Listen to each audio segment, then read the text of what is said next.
Hey, it's Scotch Test Dummies. Bart's doing something funky. Funky. It's a funky monkey. Monkey, my hat wasn't in screen, and I said, I'll get it in screen. We got the Dickel 8. Boom! And we're going to test it! Let's test it.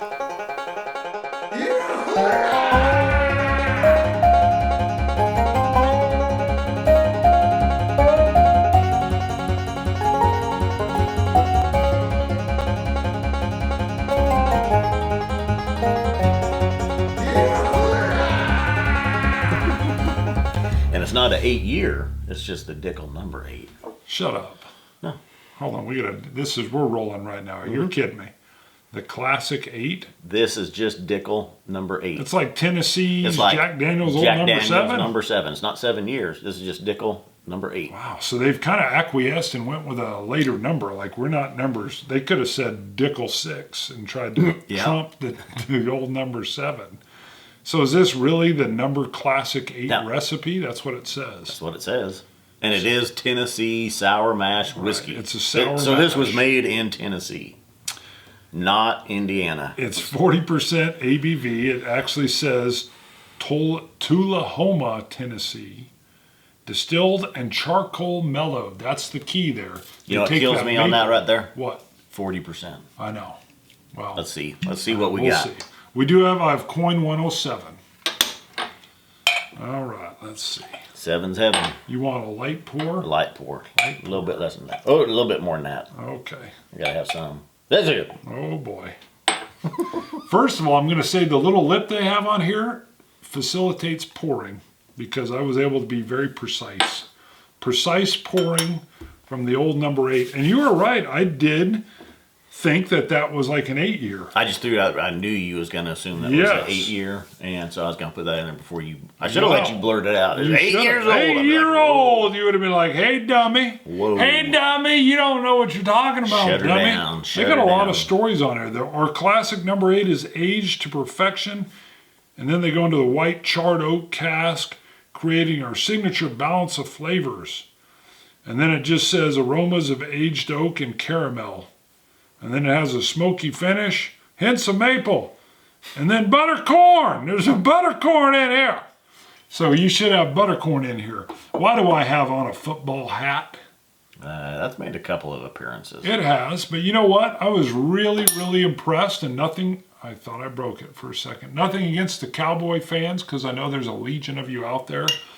I did not think that the Packers were going to do, I almost put water in it before I tasted it. Now, I didn't think the Packers were going to do anything this year. They looked like a mess. They started slow, picked up speed. Oh. Jordy, right? Isn't that their tight end? No, he's a wide receiver. Wide receiver, Jordy Nelson. Unbelievable. I thought that was the only weapon. Have you read anything? Was there an injury going on the team or something? I mean, to me, I was just blown away. Well, they couldn't. I think there was a lot of commentating going on. Nobody could figure out what was going on. If it was Aaron Rodgers or the offense or this or that. And then about halfway through the season, Aaron Rodgers said, "We got to step it up." Boom, and they just listened to him. They said, "Bam, bam, doing it." They said, "You know what? I've been watching the Dummies. Boom, we got to step up." That's right. I went back through. We've done the George Dickel Barrel Select, right, and the George Dickel Rye. So now there is, though, I believe there's even an entry option before the 8. Get out of here. It's like number 0. It might be the 6, now that you say that. Recipe 6. Okay. I'm not sure. Now, I can tell you on the nose, this really reminds me of the Jack. Hold on. What?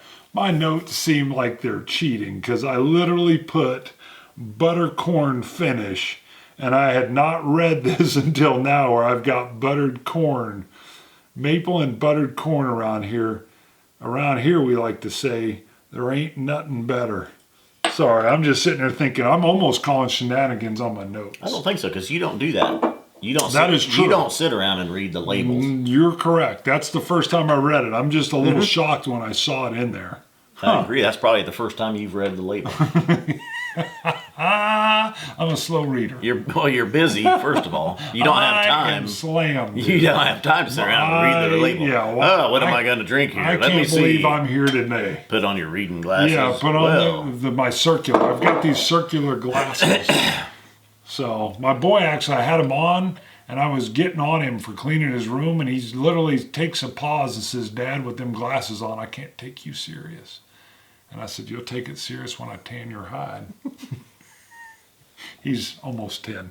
And what I recognized, I had to step out of the room because I'm like, that's like me in there. It's like I just told myself I can't take you serious with those glasses on. You might have even said with them. Your son is a lot like you as far as personality, Oh, right? No, I mean that's what he is. you've acknowledged. I mean, I know it scares me. Yeah, I kind of know how to deal with him. But it's good though, yeah, because you know how to deal with him. Right, but then he'll drive me crazy, and I'm like, and then I'll go apologize to my wife. I'm like, "I'm sorry." "Wow, your son did it." That's me right there. I realize what you're dealing with. Why are you still here? But there's some story when you were young about how you tried to headbutt your mom. I was 5. You took off full speed at her across the kitchen. True. And she just kind of like a Matrix move, just kind of shifted out of the way, and you were like, boom, head first right into the cupboard. What do they call in Spain those guys that dodge the bulls with the red? Oh, the matadors? Yes, it was like she was a matador. She had teased me. I had a crush on my my kindergarten teacher, and I thought only I knew this, but obviously it was obvious. Obviously it was obvious. And she's like, "I think you like Mrs. Whatever," and I was thinking, what? And for some reason that was offensive to me that she would know, and I thought she was teasing me.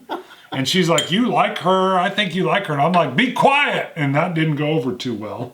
And she said, "You like her." And I lowered down like a matador, like a bull. A battering like a Toro. ram. Like a Toro. Mountain ram. Yeah. And coming in. And I found out the first trick about being a Toro is you want to keep your head up.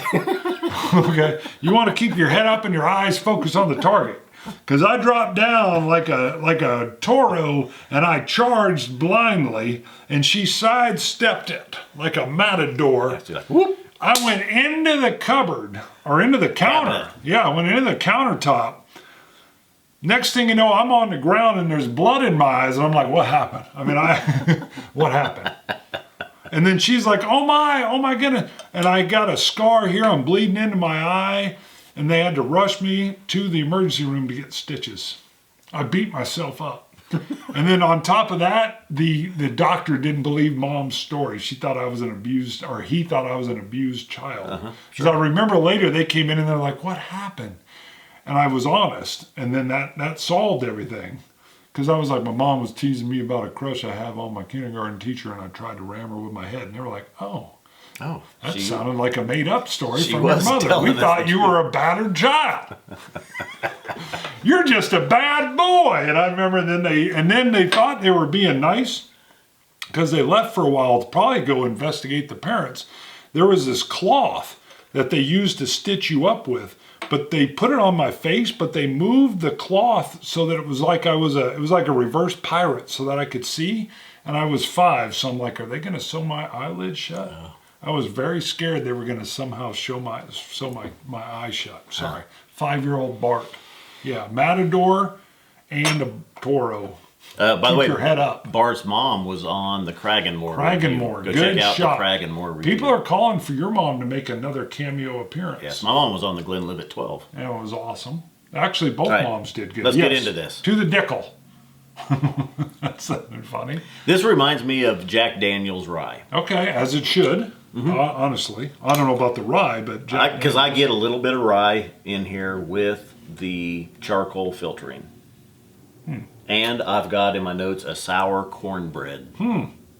My notes say cinnamon and mint, and I get that. But now that you've mentioned that charcoal finish, I do admit that I'm picking up that charcoal finish that you do kind of get from that Jack Daniel's. Cinnamon and mint is still present for me now. I made these notes way back in April of 2016. This has been sitting on the shelf for a while. Me too. On the palate, a little bit of an alcohol burn, not too bad for 40%. A little bit of a pepper spice comes through. I get a cinnamon and a vanilla and a little bit of that charcoal filtering. I definitely did not look at the marketing on the label when I wrote this down because I'm getting it now. First thing I get, slight bitterness. A little bit of bitter, almost like a tree bark bitter. I just made a weird noise with my throat. I apologize. Buttercorn finish, definitely. It's literally like, yeah, it's almost a popcorn butter, but a buttercorn finish. And then I put on here that I added water, but I really enjoyed it better neat. So I'm not going to add any water now. That finish is unique. It's a popcorn butter is what I would say now. That's very unique. I mean, very, very unique on that taste.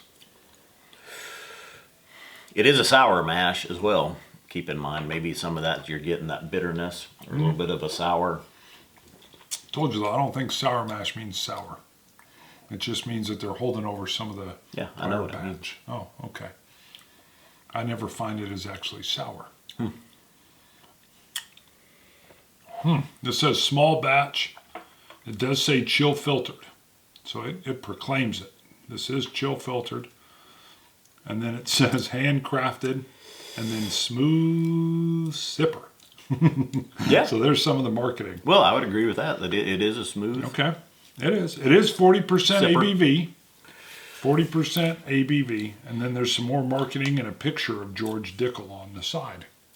There's a pretty good floral, aromatic, or even a kind of a perfumey type note with water. Maybe it's a minty. Something that's coming through.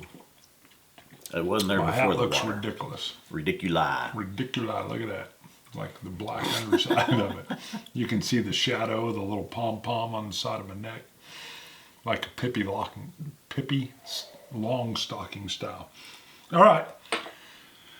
The popcorn, buttered popcorn or buttercorn finish. It even almost has, when I was in the Army, was the first time I tried grits.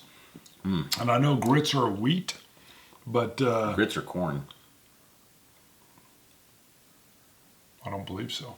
I thought it's malted wheat, I believe. I could be wrong. Put it in the notes if I'm wrong. I believe it's a malted wheat, but I used to throw a big chunk of butter in there, and I kind of get that flavor as well. I think I was going to say 86, but I saw your 85, and it started to influence me, quite honestly. I'm going to stick with 86. I like it. What really brings me around to this, I'm going to just restate it a third time, buttered popcorn. It's an amazing, interesting flavor that really surprised me when I got it out of here. And I'm going to stick with that. Is it worth it? Well, go ahead. Sorry. It's 40%. It's real. It's smooth. It is good. It's a neat sipper. It's a neat drinker. A good neat drinker. There's nothing harsh. It's not harshful on the palate. Harshful. It's not. I think you should on the palate. You should patent harshful. Harshful on the palate. So, but I mean, there's nothing really outstanding with it though either. There's nothing that's really jumping up there and grabbing your tongue. And, pulling on it. Definitely and not saying, pulling "Look on at the me." tongue. Yes. Like the Dickel Rye, which we did find out sourced from MGP in Indiana, but I really, really like the Dickel Rye. I think the Dickel Rye stands out as a special rye. This is a unique bourbon because of that buttered popcorn, but it's not doing. Sorry, I know, because it's got that finish. Tennessee whiskey. It's a unique Tennessee whiskey. It's a very good, unique Tennessee whiskey. What drives me back to it is the buttered popcorn, but for me, that's really about it. But it is a nice sipper, I'll give you that. It's got an interesting vibe going on there with the butter. Yeah, I agree. Bingo. You ever put butter in your coffee? Yes. Me too. Yeah. I read that on like a health thing. It's a good way to get some natural fats. Yeah. Sorry. If you don't eat and get up, bulletproof coffee? That's exactly right. Although they also add in some kind of like coconut oil or palm oil. No, it's a oil, but it's a MCT oil. MCT oil. Supposed to do something for your brain. It boosts your metabolism. Yeah. Huh. And it's like a energizer. Does it have a taste? No, I don't think so. I need it then. All right, so you got a little health tip on top of it. By the way, whiskey's good for you once or twice a day. Is it worth it? Is that what you were going to say? Yes. Is it worth it? How much, sir? How much? I bought it, is what you're thinking. Yeah. $7. No, it isn't. But you know what that means? We reviewed this back in April, and I don't remember how much it cost. I want to say $25.99. We didn't review it back in April. I think it's cheaper than that. Well, the first time I tasted it, sorry. I think You this is cheaper than that? I think this is a under $20 bottle myself. So are we Maybe doing it's a 25. bad job when we can't restate the money? Well, let's say what price range is this worth it then? I would buy this at anything at $24.99. 25 and yeah. Yeah, 25 and down. I would buy this. It's definitely worth it, 100%. Mm-hmm. And you maybe I want to say it's like $23.99. I think it's like $17.99. That would be worth it too. We'll call it Coop right now. Coop. You're live on the Dummies. We got a question for you. Should we call him? Call him right now. Call Coop. I don't know if I got the number. See if you got it. I'll talk. Because we've been rolling along. So, first of all, if you haven't tried the Dickel, go out and try it. If you haven't tried the Dickel Rye, I think you're going to be pleasantly surprised.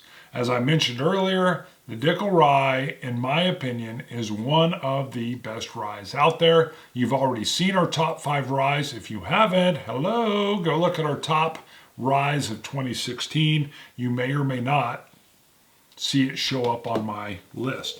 Now, he's making a call right now. You better pick it up before and see if Cooper's there. We'll cut some of this out, and we're going to come back once we get an answer.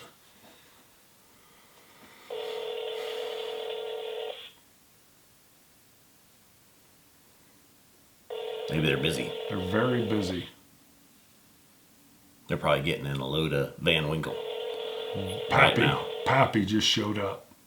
They're in a rush. The sticker price is being adjusted. Thank you for calling Auburn Spirits. Our store hours are Monday through Thursday, 10 a.m. to 10 p.m. Wow. Friday and Saturday, 10 a.m. So we got no answer, and we're back now. It actually rolled over to voicemail. $20, it's worth it. $20. Go out and buy it. You should get it, and we're going to continue scotching it, you Scotch gods. Cilantro. Dummies.